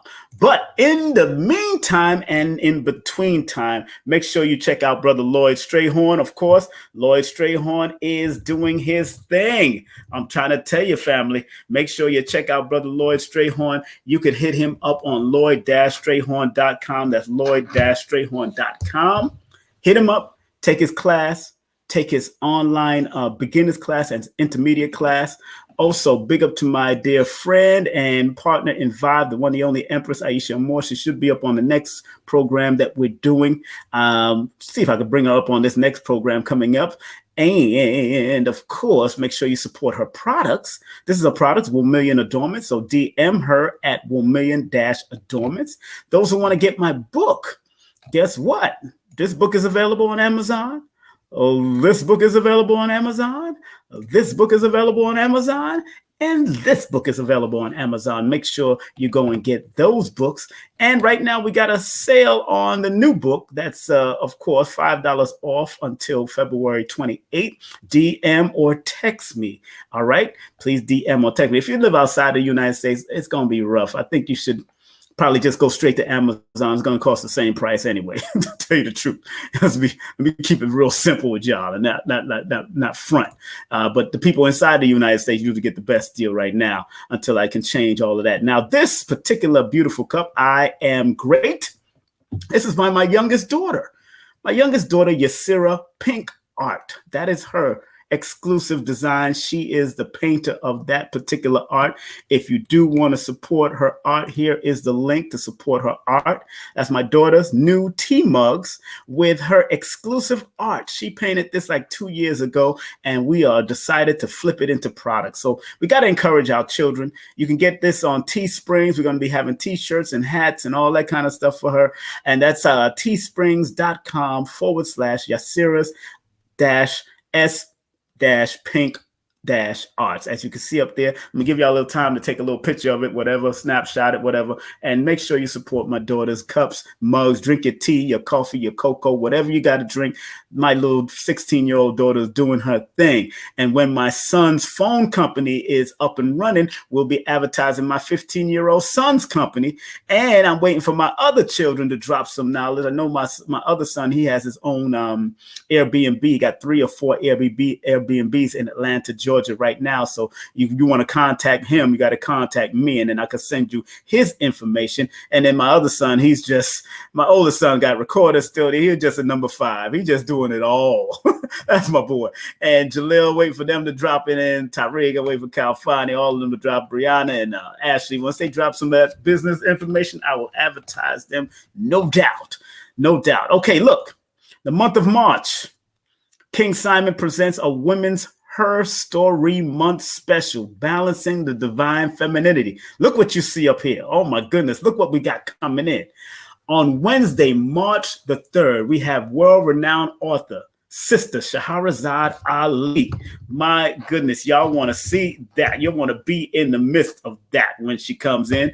Also, on Sunday, March the 7th, we have the great comedian and actress The one that you seen in Orange is the New Black. The one, the only Mugga, aka Mugga Phoenix, gonna be here Sunday, March the 7th.